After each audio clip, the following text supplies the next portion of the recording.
इस नए सत्र में आइए आपके द्वारा भेजे गए कुछ नए सवाल लेता हूं। मेरे पास जो फॉर्म है अब वो राजेश कुमार मिश्र, राजकुमार कौशल, संदीप कुमार तिवारी का है और फिर उसके बाद में क्षितिज द्विवेदी और जितेंद्र सिंह यादव के सवाल लूंगा। शुरुआत करते हैं राजेश कुमार मिश्र से। और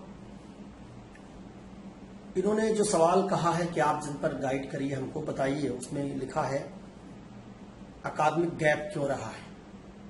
मतलब गैप का मतलब शायद ये लिखना चाहते हैं कि इतने गैप के बाद आप सिविल सेवा के इंटरव्यू तक पहुंचे हैं, तो इतने दिन तक खाली क्यों बैठे थे? केवल सिविल सेवा की तैयारी कर रहे थे क्या? ये शायद ये पूछना चाहते हैं, क्योंकि अकादमिक गैप लिखा है। या इसका दूसरा मायने शायद ये हो सकता है कि 2 डिग्री के बीच में आपका गैप क्यों ज्यादा है। अब देखिए, ये सवाल अगर इससे शुरुआत कर लें, एक एक सवाल इनके जो है उस पर आगे बढ़ते जाएं। अगर सवाल आपका ये है राजेश जी कि 2 डिग्री के बीच गैप क्यों है, तो उसको हल करने के 2 तरीके हैं। एक, कोई अगर जेन्युइन रीजन है, आप बीमार पड़ गए थे, घर में कोई बीमार था, आपका एडमिशन नहीं हुआ था 1 डिग्री के बाद दूसरी डिग्री में, जैसे कई बार लोगों का पीएचडी में एडमिशन नहीं होता है। एमए कर लिया, एमफिल कर लिया, पीएचडी में एडमिशन नहीं मिल रहा क्योंकि सीट खाली नहीं। एमफिल का एंट्रेंस दिया, नहीं हुआ, तो आप ईमानदारी से वो रीजन बता दें किस वजह से अकादमिक गैप हुआ। अगर ये कारण नहीं तो अकादमिक गैप को आप ऐसे समझा सकते हैं कि सर मैंने जब 1 डिग्री ले ली तो उस समय मुझे लगा कि अब ये डिग्री कॉम्पिटिटिव एग्जाम्स के लिए न्यूनतम अर्हता पूरी करती है, इसलिए जब मेरा लक्ष्य कॉम्पिटिटिव एग्जाम ही है तो मुझे पहले कॉम्पिटिटिव एग्जाम से जाना चाहिए।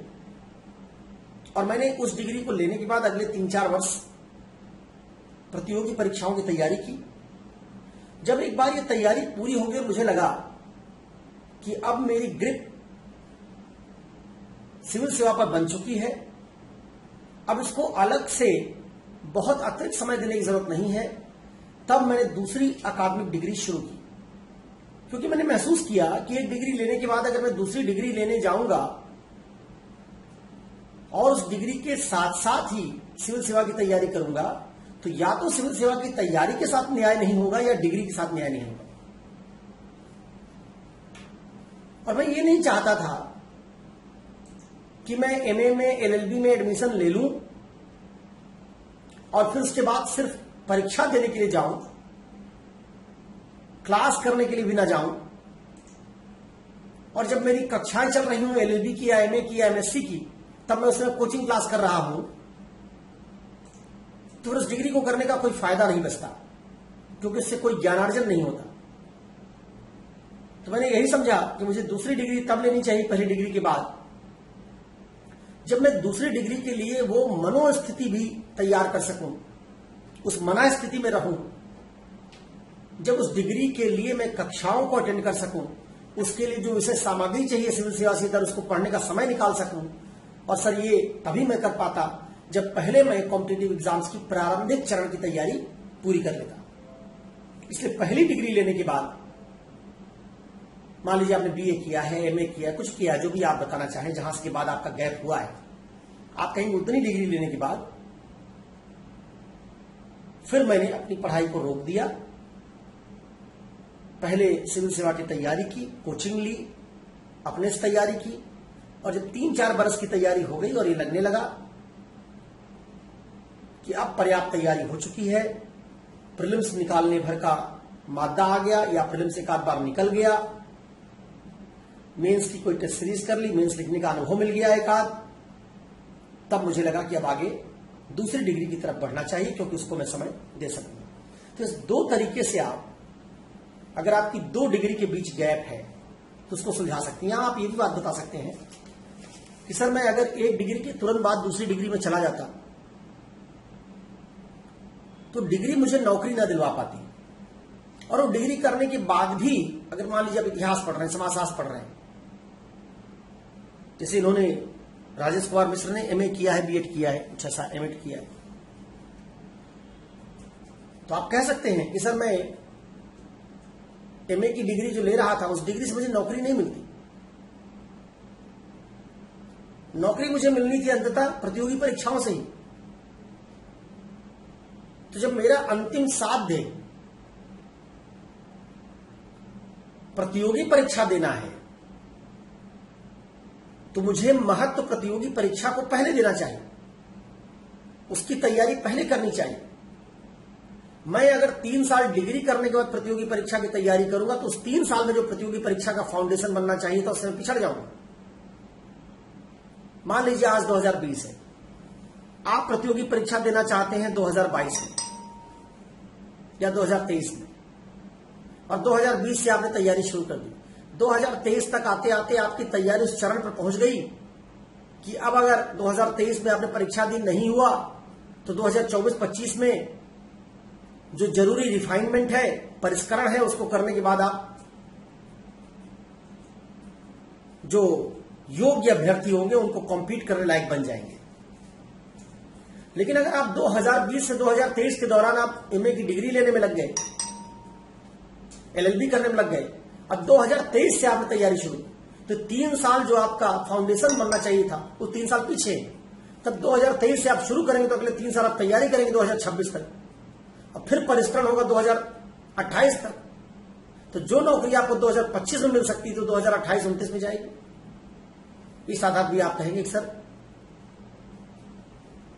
प्रतियोगी परीक्षाओं में चूंकि मुझे जाना ही था इसलिए उसकी तैयारी जल्दी शुरू करना मुझे बुद्धिमत्तापूर्ण लगा, जिससे एक बार उसकी तैयारी हो जाने पर, विषय से परिचय हो जाने पर धीरे धीरे उसमें गुणवत्ता संवर्धन होता रहे। जबकि ऐसी कोई जरूरत एमए की डिग्री में नहीं होती। एमए की डिग्री जिस दिन शुरू करूंगा उसी दिन से उसका सिलेबस पढ़ना होगा और उसको परीक्षा पास करना होगा। हमारी एकेडमिक डिग्री में हमको सिर्फ पास करना होता है, और हो सकता है कि एक क्लास में 50 स्टूडेंट 50 के 50 पास हो जाए, लेकिन कंपटीशन में पास नहीं करना होता। क्या आपका 40% 50% नंबर आ गया और आप पास हो गए? कंपटीशन में बाकी लोगों को एलिमिनेट करना होता है, तब आप अंदर आते हैं। और किसी भी कंपटीशन में सब लोग पास नहीं होते। तो एक एग्जाम इसमें एलिमिनेशन होगा और दूसरा एग्जाम इसमें सिर्फ पास होना है। नंबर कम ज्यादा आ सकते हैं आपको एमए में, फेल थोड़े होता है कोई में, बहुत कम लोग फेल होते होंगे, लेकिन कंपटीशन में ज्यादा लोग फेल होते हैं और कम लोग सफल होते हैं। इसलिए जो परीक्षा जितनी कठिन हो उस परीक्षा की तैयारी उतनी जल्दी शुरू करनी चाहिए। इस तर्क के आधार पर भी आप समझा सकेंगे कि सर जब मेरी न्यूनतम डिग्री बीए की हो गई तब मैंने परीक्षा की तैयारी शुरू कर दी, जिससे मेरी क्षमता लगातार बढ़ती रहे, उसके एक एक एस्पेक्ट पे काम किया। ऐसी तैयारी करने के लिए मुझे ईमानदारी से पूरा समय लगाना पड़ता। जब मैं पूरा समय सिविल सेवा में ही लगा रहा था तो उसके साथ किसी और डिग्री को करने की संभावना नहीं बचती। इसलिए मैंने पहली डिग्री लेने के बाद 3-4 वर्ष का गैप किया, और जब पहली डिग्री के बाद मेरी सिविल सेवा की तैयारी लगभग पूरी हो गई तब मैं दूसरी डिग्री की तरफ गया।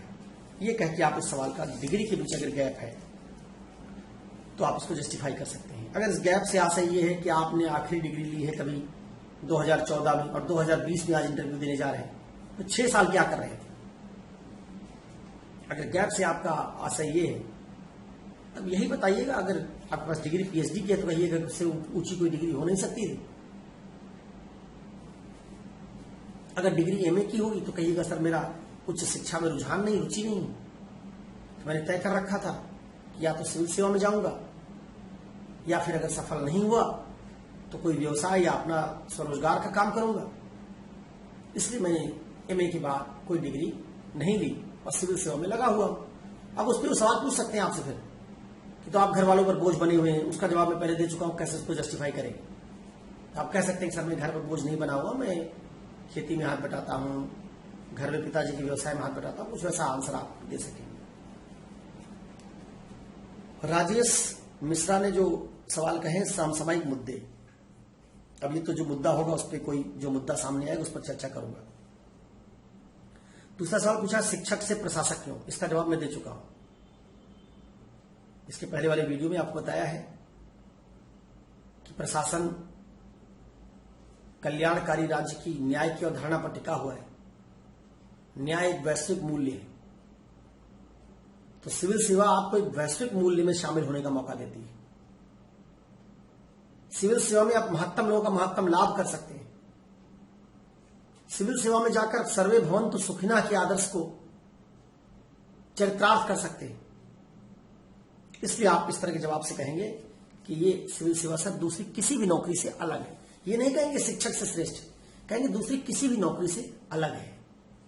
इसमें तात्कालिक न्याय की संभावना है, पीड़ित व्यक्ति की पीड़ा को समाप्त करने का विकल्प है, ज्यादा डायनेमिज्म है, व्यक्तित्व के विकास की ज्यादा संभावना है, व्यक्ति की भावनात्मक, बौद्धिक पक्ष, नैतिक पक्ष सबकी उत्कृष्टता की ओर जाने की प्रबल संभावना है। तो व्यक्तिगत विकास की संभावना इसमें है। न्याय का साधन बन सकते हैं आप, समाज में पीड़ा की मात्रा कम कर सकते हैं आप, संवैधानिक राज्य के जिस आदर्श पर हमारा पूरा ढांचा खड़ा है उसको साकारित करने में राज्य की मदद कर सकते हैं आप। इन सब कारणों से सिविल सेवा एक यूनिक सेवा है। इसलिए मैं शिक्षक से प्रशासक की ओर आना चाहता हूं, इसकी यूनिकनेस की वजह से। अब आपने सवाल पूछा कि शिक्षक से प्रशासक क्यों बनना चाहते हैं, उसका जवाब मैंने दे दिया। सिविल सेवा में क्यों आना चाहते हैं, इसका जवाब मैं पहले दे चुका हूं। एसडीएम क्यों। डिप्टी एसपी तथा डिप्टी कलेक्टर के गुण कार्य एवं अंतर।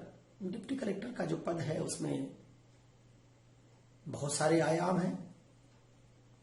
उसमें विकास है, उसमें कल्याण की संकल्पना है, उसमें राजस्व की संकल्पना है, उसमें लॉ एंड ऑर्डर प्रशासन की संकल्पना है। तो बहुत सारे आयाम हैं। राज्य जितने भी काम करता है उस सब काम को तहसील में इंप्लीमेंट करने के लिए समझ लीजिए डिप्टी कलेक्टर नोडल ऑफिसर है। कलेक्टर जिले में और डिप्टी कलेक्टर तहसील में। मतलब राज्य की कोई भी स्कीम चल रही होगी तो उसमें तहसील के स्तर पर एसडीएम उसका निगरानी करेगा, निरीक्षण करेगा। तो राज्य का एजेंट है एसडीएम। अगर राज्य विकास का काम करेगा तो तहसील में एसडीएम विकास का एजेंट बन जाएगा। अगर राज्य चुनाव करवाएगा तहसील में एसडीएम चुनाव का अधिकारी बन जाएगा। अगर राज्य में लॉ एंड ऑर्डर की समस्या होगी तो तहसील में एसडीएम मजिस्ट्रेट बन जाएगा। रेवेन्यू का कोई मामला है तहसील में रेवेन्यू का सबसे बड़ा अधिकारी बन जाएगा। तो कोई भी ऐसा मामला है जो राज्य के साथ उसके परिधि में है, उसमें सब मामलों में एसडीएम राज्य के मुख्य अधिकारी के तौर पर तहसील में काम करता है। वहीं डिप्टी एसपी का जो पद है वो मूलतः लॉ एंड ऑर्डर और पुलिसिंग, अपराध रोकना, प्रिवेंशन पर ज्यादा जोर है इसका। तो डिप्टी कलेक्टर का पद कुछ नया सृजनात्मक करता है, जबकि डिप्टी एसपी का पद मूलतः रोकथाम वाला है। अपराध को कैसे रोका जाए, डिप्टी कलेक्टर तय करेगा विकास की दर कैसे बढ़ाई जाए, स्त्रियों को लाभान्वित कैसे किया जाए, पिछड़ों वंचितों को लाभान्वित कैसे किया जाए, लाभार्थियों तक लाभ पहुंच रहा है कि नहीं पहुंच रहा है। कल्याणकारी राज्य वितरणकारी होता है, वो खाद्यान्न बांटता है, मनरेगा से रोजगार बांटता है, सर्व शिक्षा से शिक्षा बांटता है, जितनी चीज बांटता है सब तक पहुंचनी चाहिए। तो डिप्टी कलेक्टर एक तरीके से डिलीवरी की निगरानी करने वाला मुख्य अधिकारी है। जितनी डिलीवरी राज्य करता है उन सबको डिप्टी कलेक्टर सुपरवाइज करता है, जबकि डिप्टी एसपी रोकथाम करने वाला अधिकारी है, कहीं कानून व्यवस्था की स्थिति खराब ना हो। इस तरह का मुख्य अंतर दोनों में पाया जाएगा। तो एक की भूमिका सीमित है, एक की भूमिका ज्यादा व्यापक है। डिप्टी एसपी का राजस्व में, डिप्टी एसपी का स्कूलिंग में, शिक्षा में, खाद्यान्न में, सुरक्षा में, इनमें कोई रोल नहीं। तो रोल्स में अंतर है। ये बात आप समझा के दोनों के बीच अंतर स्पष्ट कर सकते हैं। हॉबी कौन सी बताई जाए जिसका प्रशासन में योगदान नहीं हो। मैंने हॉबीज पर आपको एक लेक्चर दिया है जिसमें समझाया है कि 3-4 तरह के व्यक्तित्व एक व्यक्ति में होते हैं जिससे उसका समग्र व्यक्तित्व बनता है। एक आदमी का जो व्यक्तित्व होता है उसमें नैतिक व्यक्तित्व होता है, उसमें बौद्धिक व्यक्तित्व होता है, उसमें भावनात्मक व्यक्तित्व होता है। ये व्यक्तित्व के पार्ट है उसके। तो अगर आप एक आदर्श व्यक्तित्व की खोज कर रहे हो, तलाश कर रहे हो, तो क्या देखना चाहेंगे? उसमें संवेगात्मक या भावनात्मक व्यक्तित्व है या नहीं। संवेग भावना में क्या आता है? करुणा, समानुभूति, इंपैथी, कॉम्पैशन, ये आएगा। इमोटिव पर्सनालिटी है। एक मॉरल पर्सनालिटी होती है, उसमें क्या आएगा? सत्यनिष्ठा, ईमानदारी, ये सारे गुण आएंगे। ऐसे ही एक बौद्धिक पर्सनालिटी होगी जिसमें विश्लेषण की क्षमता, तार्किक व्याख्या करने की क्षमता, विवेकशीलता, निर्णय की योग्यता, क्षमता, सब बात आएगी। तो जिसको वे एसडीएम बनाना चाहते कि उसके व्यक्तित्व में बौद्धिकता भी हो, भावनात्मकता भी हो, भावना भी हो और साथ में नैतिकता भी हो। तो अब अगर आप कोई ऐसी हॉबी बता दें जिस हॉबी से ये पक्ष पूरे होते हो, तो प्रशासन में उसका योगदान होगा। जैसे कल बताया था कि अगर आप खेल कूद में जाते हैं तो खेल कूद आपको हारने में भी उस हार को विनम्रता के साथ एक्सेप्ट करना सिखाता है, क्योंकि आप खेल में कभी हमेशा जीत नहीं सकते। विनम्रता क्या है? एक नैतिक गुण है, जिसका मतलब खेल के साथ एक नैतिकता जुड़ी हुई। स्पोर्ट्स की एक एथिक्स होती है। तो स्पोर्ट्समैन जो होगा, ट्रू स्पोर्ट्समैन, कोई खेल खेलने वाला पुरुष या स्त्री जो होगा और सही खेल भावना से खेल खेलता होगा, तो उसके अंदर कुछ नैतिक गुण अपने आप आएंगे। तो जब खेल को हॉबी बताते हैं तो उससे नैतिक गुण की सूचना देते हैं। तो आप जब सिनेमा को हॉबी बताएंगे, कलाओं को हॉबी बताएंगे, तो आप अपने संवेगात्मक गुणों की चर्चा करते हैं। तो हॉबी में आप कला, संगीत, साहित्य, इससे जब हॉबी अपनी जोड़ते हैं तो आप संवेगात्मक पक्ष से जोड़ते हैं। जब आप कहते हैं कि पढ़ना लिखना, पॉलिटिकल घटनाओं को की एनालिसिस करना, दुनिया भर के अलग अलग इतिहासों के बारे में जानकारी जुटाना, कुछ ऐसी बात करते हैं, तब आप सूचित करते हैं कि आप में बौद्धिक गुण मौजूद है। और जब आप खेल कूद इत्यादि की बात करते हैं तो शारीरिक, नैतिक, इस तरह के गुणों की आप सूचना देते हैं। तो कोई भी हॉबी जो आपको इस तरह से लगती है उसको आप अपने भीतर बता सकते हैं, मेरे भीतर या मेरी हॉबी है। भारत चीन, भारत पाक और नेपाल समस्या का समाधान, ये बड़े टॉपिक हैं। इसको रजवंत सर करेंगे, अगर वो नहीं करेंगे तब मैं कर दूंगा, लेकिन मैं एक क्लू आपको दे देता हूं। चलिए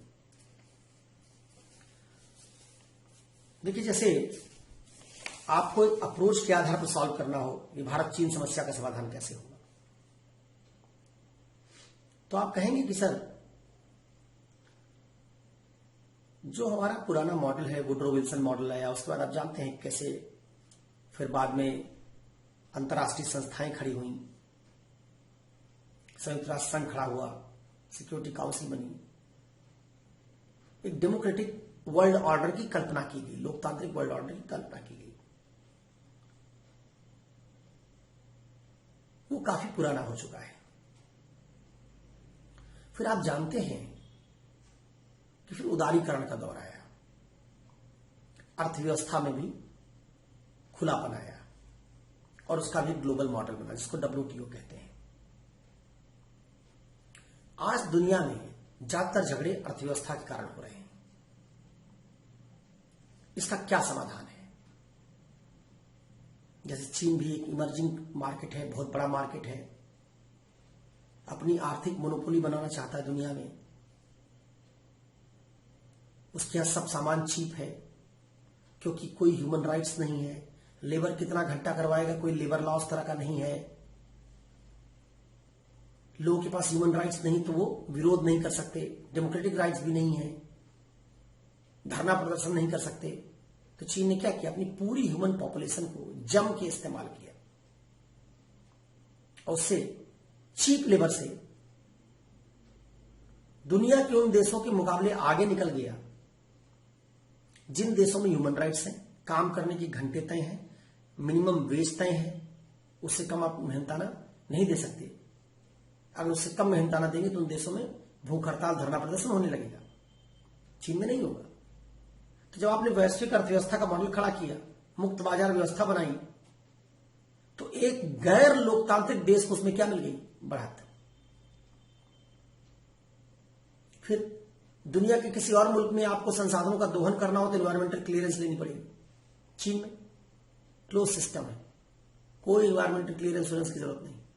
सरकार जो काम तय कर लेगी कर देगी, चाहे उससे एनवायरमेंट पर कितना भी प्रभाव बुरा क्यों न पड़े। बड़े बड़े बांध, नदियों को रोक देना।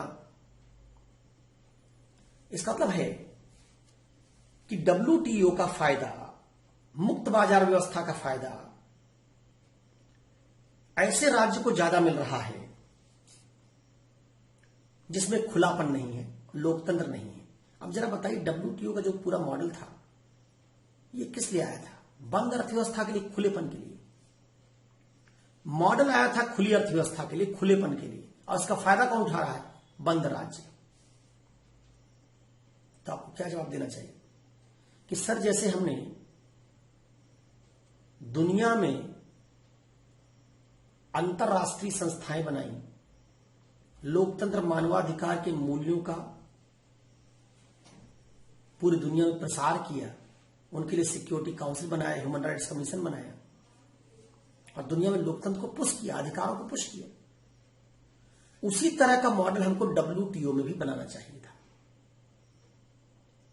अगर हम ये कह देते, मैंडेटरी कर देते कि WTO का मेंबर वही राज्य बन पाएगा, मुक्त बाजार का लाभ वही राज्य ले पाएगा जो राज्य सर्टेन पैरामीटर्स को पूरा करेगा। श्रम के कानून होंगे, मानवाधिकारों का सम्मान होगा। चूंकि WTO लोकतंत्र की मान्यता पर खड़ा हुआ है, खुला प्लेटफॉर्म है, मुक्त बाजार है, इसलिए जो मुक्त समाज होंगे उन्हीं को इसमें शामिल किया जाएगा। तब जो बंद अर्थव्यवस्थाएं हैं, जो दुनिया के लोकतांत्रिक होने का फायदा उठा रहे और खुद लोकतांत्रिक नहीं है, वो इस लाभ लेने वाली व्यवस्था से कहां हो जाती? बाहर। तो चीन अगर WTO में आना चाहता तो उसको क्या पता होता कि मैं अपना सामान यूरोप, भारत में बेचना चाहता हूं, किसी लोकतांत्रिक देश में बेचना चाहता हूं, तभी बेच पाऊंगा जब मैं WTO का मेंबर बनूंगा। और WTO का मेंबर वही राज्य बन पाएगा जहां मानवाधिकार का नियम लागू हो, जहां काम करने के घंटे निश्चित हो, जहां न्यूनतम वेतन तय हो, जहां कर्मचारियों को आवाज उठाने का अधिकार हो। और ये सब शर्तें अगर चीन पूरी नहीं करता तो WTO में शामिल नहीं हो पाता। तब क्या होता? तब चीन पर दबाव पड़ता कि अंतरराष्ट्रीय लोकतांत्रिक मानकों के पूरा होने पर ही आप WTO की सदस्यता ले सकते हैं।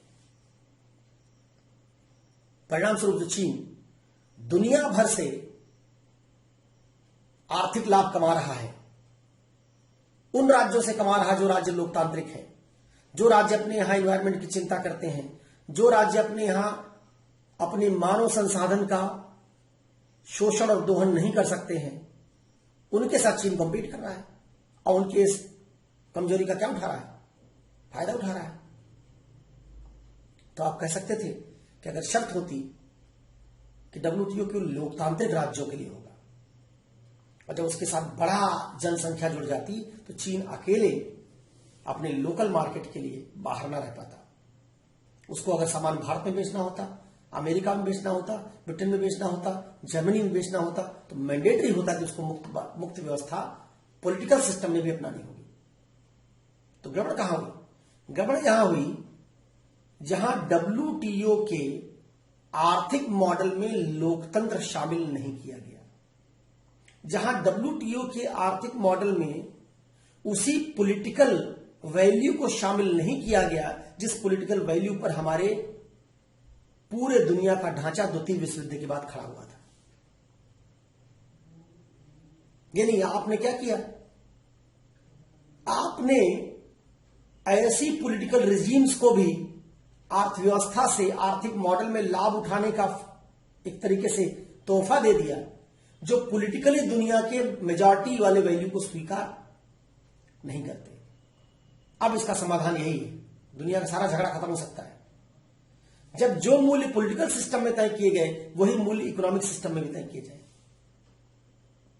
पॉलिटिकल सिस्टम में अगर लोकतंत्र को हमने मान लिया कि होना चाहिए, तो इकोनॉमिक सिस्टम में भी लोकतंत्र होना चाहिए। पॉलिटिकल सिस्टम में अगर हमने मान लिया खुलापन होना चाहिए, तो चीन बंद व्यवस्था के तौर पर काम नहीं कर सकता आर्थिक अर्थव्यवस्था में। अर्थव्यवस्था में भी खुलापन चाहिए। फिर आप ये नहीं कह पाएंगे कि कंपनी आप फेसबुक को इजाजत नहीं देंगे, आप ये नहीं कह पाएंगे कि हम गूगल को सेंसर करेंगे, आप ये नहीं कह पाएंगे कि आप अपने यहां बीबो नाम का एक अलग प्लेटफॉर्म चलाएंगे सोशल मीडिया का। इस चीज को अगर करेक्ट कर लिया जाए तो दुनिया के जो रोग स्टेट हैं, रजीम ऐसी हैं जो नागरिकों के अधिकारों का हनन करती हैं, अपने ही देश के संसाधनों का पूरी तरह से दोहन कर रही हैं, दुनिया के गरीब देशों की गरीबी का फायदा उठाकर वहां निवेश करके उनको अपने पक्ष में ले आ रहे हैं, उनकी मजबूरी का फायदा उठा के, ये सब बंद हो जाता। तो फिर आप कहेंगे कि इससे समस्या का समाधान दीर्घकाल में हो सकता है। तो जो मैंने मॉडल बताया वो कहा ये आपको कि पॉलिटिकल मॉडल और इकोनॉमिक मॉडल को सिंक करना जरूरी है। अफ्रीका में, पूरे अफ्रीका में चीन निवेश कर रहा है, लैटिन अमेरिका में चीन निवेश कर रहा है, और उन राज्यों में भी निवेश करके फायदा उठा रहा है जिन राज्यों में लोकतंत्र है। अब खुद चीन लोकतांत्रिक नहीं है। अब अगर शर्त होती कि अफ्रीका का कोई राज्य अगर चीन से निवेश करवाना चाहता है तो उसको यूरोप में, जर्मनी, फ्रांस में कोई सामान नहीं बेच पाएगा, और उस राज्य पर भी पाबंदी होती कि अफ्रीका वाला राज्य अगर चीन का निवेश करवाएगा, जो गैर लोकतांत्रिक देश है, जो गैर WTO का देश है, तो अफ्रीका के उस राज्य का भी जर्मनी, जापान, फ्रांस से कोई संबंध नहीं हो। तब क्या होता? उस राज्य के ऊपर दबाव पड़ता कि या तो हमको लोकतंत्र चुनना है या गैर लोकतंत्र चुनना है। तो हो सकता है कुछ राज्य 10, 20, 50 चीन के पाले में चले जाते, लेकिन यह भी संभावना थी 150 राज्य चीन के पाले से बाहर हो जाते, वहां चीन अपना व्यापार ना कर पाता। तब चीन की ताकत कम होती, आर्थिक ताकत कम होती, बेरोजगारी बढ़ती चीन में, तो वहां की जनता डिमांड करती कि हमको पॉलिटिकल राइट चाहिए। जब चीन ने अपनी नई आर्थिक ताकत से जनता की परचेजिंग पावर को बढ़ा दिया, उनके सुख की मात्रा में वृद्धि कर दी, तो जनता अब आर्थिक लाभों के कारण लोकतांत्रिक लाभों को मांग ही नहीं रही। पेट भर गया, टीवी खरीद लिया, फ्रिज खरीद लिया, गाड़ी खरीद ली चीन के लोगों ने, उनका जीवन स्तर ऊंचा हो गया, और उनको समझा दिया गया कि सारा जीवन स्तर जो तुम्हारा ऊंचा हुआ है कम्युनिस्ट रिजीम से किया गया है, एक डिक्टेटरशिप के द्वारा ही संभव है, तब वो लोकतंत्र की मांग ही नहीं करेंगे। लेकिन अगर उनको इस कम्युनिस्ट रिजीम के कारण नुकसान झेलना पड़ा होता, जब तक कम्युनिस्ट रिजीम रहेगा तब तक दुनिया के 150 मुल्कों में जो लोकतांत्रिक मुल्क हैं उनमें चीन का बाजार नहीं जा पाएगा। अगर वहां बाजार चीन का नहीं जा पाएगा तो चीन के बाजार का साइज छोटा हो जाएगा। चीन के बाजार का साइज छोटा होगा तो चीन में रोजगार की मात्रा कम होगी, और चीन में रोजगार की मात्रा कम होगी तो चीन के लोगों का जीवन स्तर कम्युनिस्ट रिजीम से ऊपर उठाया नहीं जा सकेगा। अगर ये बात होनी शुरू हो जाती तो चीन में लोग, जब उनको आर्थिक लाभ भी ना मिलते और स्वतंत्रता और लोकतंत्र मिल नहीं रहा था, तब वो पॉलिटिकल राइट्स की मांग करते, और जब पॉलिटिकल राइट्स की मांग करते तब चीन की डिक्टेटरशिप बंद होती, एक अकाउंटेबल पब्लिक के लिए अकाउंटेबल गवर्नमेंट वहां खड़ी होती, और पब्लिक के लिए अकाउंटेबल गवर्नमेंट खड़ी होती तो वो ग्लोबल नॉर्म्स को फॉलो करती। तो आपको कहना होगा कि भारत को अगर इसका दीर्घकालिक समाधान करना है तो उसका तरीका अर्थव्यवस्था से है। एक ऐसा आर्थिक प्लेटफॉर्म बनाना चाहिए जिस आर्थिक प्लेटफॉर्म में यह शर्त हो कि ऐसे राज्य जो गोपनीयता रखते हैं, ऐसे राज्य जो इंटेलेक्चुअल प्रॉपर्टी की चोरी करते हैं, ऐसे राज्य जो लेबर लॉज का पालन नहीं करते, मानवाधिकारों का सम्मान नहीं करते, मिनिमम वेज फिक्स नहीं है, काम करने के घंटे तय नहीं है, ऐसे राज्यों के साथ उस इकोनॉमिक प्लेटफॉर्म में कोई साझेदारी नहीं होगी। तब जब चीन अकेला पड़ेगा तब उसके सामने बाध्यता आएगी कि या तो वो पूरी दुनिया के ग्लोबल मार्केट में अपनी हिस्सेदारी के लिए अपनी पॉलिटिकल रिजीम को चेंज करे, और अगर पॉलिटिकल रिजीम को चेंज नहीं करेगा तो फिर दुनिया के वैश्विक बाजार से हाथ धो बैठे। तब इस या तो या के विकल्प में लोग पॉलिटिकल रिजीम चेंज करने के बारे में सोचते। तो मुझे लगता है कि आप जो बात मैंने बताई आपको कुछ आउट ऑफ द बॉक्स जाके भी सजेशन तलाशने हैं और सोचना है कि इस तरह का क्या आप तर्क परफॉर्म कर सकते हैं, दे सकते हैं। तो चीन पर बाकी आपसे आपकी क्लास जो होगी, फैक्चुअल स्थिति क्या है, चीन ने क्या किया है, ये सब तो फैक्ट है, ये आपको रजवंश सर बताएंगे।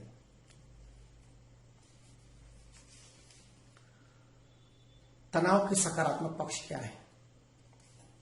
वैसा सवाल तो नहीं पूछा जाना चाहिए, तनाव का कोई सकारात्मक पक्ष तो होता नहीं जिंदगी में, लेकिन फिर भी अगर आप ये जानना चाहते हैं तनाव का सकारात्मक पक्ष क्या है, तो देखिए जीवन में तनाव कई बार अर्जेंसी ले आता है, कई बार इससे डिसीजन मेकिंग क्विक हो जाता है। जैसे मान लीजिए राज्य के तौर पर बात करें, भारत तनाव में है इस समय, तो कई डिफेंस प्रोक्योरमेंट की जो फाइल लंबे समय से अटकी रही होगी वो सब क्लियर हो गई होगी। आर्म फोर्सेस के पास तमाम क्रिटिकल गोला बारूद जो कम रहा होगा, तनाव करना जल्दी खरीद लिया जाएगा। तो जो रेड टिपिज्म था, लाल फीताशाही थी, वो कमजोर पड़ी होगी। तो कई बार तनाव हमारे जीवन में हमको कुछ नया करने की प्रेरित करता है। जो हम जब बिल्कुल स्थिर होते हैं, बिना किसी तनाव में होते हैं, रोजमर्रा की जिंदगी जी रहे होते हैं, ढर्रे वाला जीवन जी रहे होते हैं, तब हम वो नयापन नवाचार नहीं करते। जैसे सोचिए, उत्तर प्रदेश और बिहार से जिन लोगों के पास ठीक ठाक खेती थी, आज से 60 साल 70 साल पहले जीवन में कोई तनाव नहीं था, 50-100 बीघा खेत था, कृषि अर्थव्यवस्था थी, बाजारवाद आया नहीं था, तो आपको ये टीवी इंटरनेट इस सब की जरूरत थी नहीं। खेती से इतना पैदा होता था कि सारी न्यूनतम जरूरतें पूरी हो जाती थी। जिसके पास ऐसा रहा होगा, 4 गाय भैंस रही होंगी घर में, घी दूध होता रहा होगा, अनाज होता था, जरूरतें पूरी हो गई। क्या उसमें से ऐसा कोई आदमी जिसकी सारी जरूरतें पूरी रही हो, जिसके जीवन में कोई तनाव आजीविका को लेकर ना रहा हो, वो दिल्ली बंबई अवसर की तलाश में गया हो? नहीं गया हो। तो क्या हुआ? उस आदमी के 100 बीघा जमीन में एक पीढ़ी बाद 4 लड़के हुए, बढ़ गई 25-25 हो गई। अगली पीढ़ी में फिर 4 लड़कों के 2-2 लड़के हुए, फिर वो 8 लोगों में बढ़ गई, एक आदमी के हिस्से में 12 बीघे 10 बीघे आए। अगली पीढ़ी में फिर बटेगी तो 5-5 बीघे हो जाएगी। और कृषि के अलावा इन्होंने कोई काम किया नहीं। जब अवसर थे दूसरी कहीं जगह पर, वहां गए नहीं, तो क्या हुआ? इनकी आर्थिक स्थिति पीढ़ी दर पीढ़ी खराब होती चली जाएगी। दूसरा एक आदमी देखिए, 1960 के दशक में जिसके पास पर्याप्त खेती ना रही हो, आजीविका गांव में जुटाना संभव ना रहा हो, बंबई भाग गया कमाने के लिए। 60 के दशक में बंबई भागा हो, वहां थोड़ी पूंजी बनाई हो, फिर वहां सस्ती जमीन को खरीद लिया, भैंस का तबेला खोल लिया, और 80 का दशक आते आते उस आदमी ने लाखों करोड़ रुपए की संपत्ति बंबई में बना ली, क्योंकि उस समय बंबई में ढेर सारे अवसर थे। तो 20 साल में गांव वाला उसी खेती में लगा रहा, और उसकी खेती की जो छोटी होती गई, जिसके पास तनाव था, उस तनाव के कारण उसने क्या किया? निर्णय लिया कि अब मैं गांव में नहीं रहूंगा। अगर उसके पास कोई तनाव ना रहा होता तो भी गांव न छोड़ता। अब गांव छोड़ा, उसकी आर्थिक तरक्की की राह शुरू हुई। तो कई बार तनाव हमको जीवन में आगे ले जाता है, क्योंकि हम नए विकल्पों पर सोचते हैं। जब हमारे जीवन में कोई तनाव नहीं होता तो हम प्राय यथास्थितिवाद का शिकार हो जाते हैं। अंग्रेजी में कहते हैं स्टेटस कोइज्म। और यथास्थितिवाद का अगर आप शिकार होंगे तो लगातार आपके जीवन में कोई परिवर्तन होता ही नहीं है। तो अगर आपसे कोई पूछे तनाव का सकारात्मक पक्ष क्या है, तो आप कहेंगे कई बार कुछ अवसरों पर यह नवाचार का माध्यम बनता है। व्यक्ति तनाव में होने पर आउट ऑफ बॉक्स कुछ सोचता है। तनाव कई बार हमको नए अवसर तलाशने के लिए प्रेरित करता है। इस तरह के जवाब या उदाहरण से आप ये बात कह सकेंगे कि इससे तनाव को सकारात्मक तरीके से देखा जा सकता है। और तनाव को जोड़ेंगे तो कहेंगे कि आर्किमिडीज को तनाव था, राजा ने दिया मुकुट, कहा पता लगाओ शुद्ध है या नहीं, लेकिन तोड़ना मत। तनाव में आ गया आर्किमिडीज, और आर्किमिडीज तनाव में आया तो क्या किया उसने? प्लावन का नियम ढूंढ डाला। तनाव ही कुछ नए नए वैज्ञानिक आविष्कारों को ढूंढने का कारण भी रहा होगा। तो इस तरीके से आप कह सकते हैं तनाव को अगर हम एक मानसिक प्रक्रिया के तौर पर लें तो वो कुछ सकारात्मक चीजों में सहायक होती है। पुलिस एक विशेष कलर की वेशभूषा क्यों पहनती है? बहुत सारे लोग पहनते हैं। स्कूल में अलग अलग ड्रेस होता है। भाई आप सड़क पे सादे ड्रेस में अगर पुलिस को खड़ा कर देंगे जैसे वो आप पहनते कपड़े वैसे पुलिस रहेगी, तो एक पुलिस वाला दूसरे पुलिस वाले को नहीं पहचान पाएगा कि हमारा साथी है। जनता नहीं पहचान पाएगी। अभी आपने खाकी वर्दी पहना खड़ा कर दिया, 4 पुलिस वाले चौराहे पर खड़े हैं, जनता को पता चल गया, पुलिस वाले उन्होंने रोका बाइक आपकी, कहा कागज दिखाइए, आपने आसानी से दिखा दिया कागज, क्योंकि आप मान बैठे खाकी पहना इसलिए पुलिस वाले होंगे। फिर मान लीजिए कोई ड्रेस ना होता है, पीली टी शर्ट में होता है, नीली टी शर्ट में होता, कोई भूरे रंग का शर्ट पहन खड़ा है, आपको कैसे पता चलता कि जो हमसे कागज मांग रहा है चेक करने के लिए पुलिस वाला है? हो सकता है आपको पता ही नहीं चलता, तो कोई गलत आदमी आपकी गाड़ी चेक करने के नाम पर आपसे घूस ले लेता। और यह भी हो सकता है कि किसी आदमी को जनता पुलिस मानने के लिए तैयार ही ना होती, क्योंकि उसके पास कोई पहचानने का तरीका नहीं, तो जनता ओबे ना करती उस आदमी को। और हो सकता है गलत आदमी जनता से कोई नियम ओबे करवाने के नाम पर जनता को ठग लेता।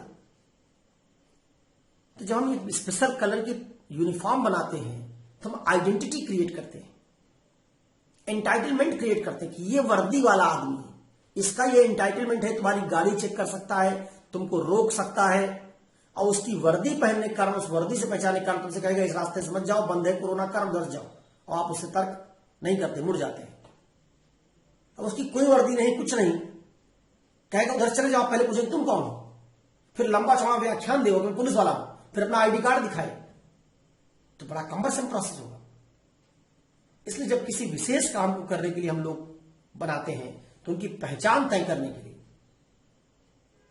उनको बार बार अपना आईडी कार्ड ना दिखाना पड़े, इसके लिए हम एक विशेष कलर की पोशाक भी उनके लिए निर्धारित करते हैं। आप इसको ऐसे देखिए, कंपनी अपना लोगो बनाती है, उसी लोगो से पहचान हो जाती है फला कंपनी है। कहीं रिलायंस लिखा ना हो, सिर्फ उसका लोगो दिखा दिया जब कहीं रिलायंस है। तो आइडेंटिटी क्रिएट करने के लिए, इंटाइटलमेंट बनाने के लिए, इसलिए पुलिस को एक कलर की वेशभूषा पहनाई जाती है। लेकिन कोई खाकी पहनता है सारे पुलिस दुनिया भर की, जरूरी नहीं है। अमेरिका में आपने देखा पुलिस वालों की ड्रेस अलग है, नीली है। तो पुलिस वालों की कोई एक ड्रेस नहीं होती, लेकिन एक राज्य के भीतर जरूर एक ड्रेस तय की जाती है। पुलिस विभाग में क्या बदलाव होने चाहिए, बड़ा सवाल है। प्रकाश सिंह कमेटी की रिपोर्ट है। मोटे तौर पर पुलिस विभाग जो आपका बना है वो अभी कई तरह के काम करने के लिए एक ही पुलिस बल है। वही तफ्तीश करता है, वही फॉरेंसिक जांच करता है, वही केस लिखता है, वही चौराहे पर लाठी घुमाता है। ये सब काम अब विशेषज्ञता का अलग अलग काम है। लाठी घुमाने वाला आदमी और फॉरेंसिक जांच करने वाला आदमी अलग होना चाहिए। केस लिखने वाला आदमी लीगल एक्सपर्ट होना चाहिए। तो पुलिस को कई भागों में तोड़ना चाहिए। एक पुलिस की लीगल ब्रांच हो, एक पुलिस की केस दर्ज करने वाली ब्रांच हो, एक पुलिस की लॉ एंड ऑर्डर देखने वाली ब्रांच हो। परिणाम स्वरूप कामों में विशेषज्ञता आएगी, एक्सपर्टीज आएगी। जो अधिकारों का केंद्रीकरण है एक ही अधिकारी के पास खत्म हो जाएगा। केस आप लिखेंगे, जांच कोई दूसरा करेगा, तो आपके गलत केस लिखने के बाद भी जांच अधिकारी अलग है। वो अगर जांच में पाएगा कि नहीं आपने केस गलत लिखा, तो आपके गलत केस लिखने में कोई फायदा नहीं होगा।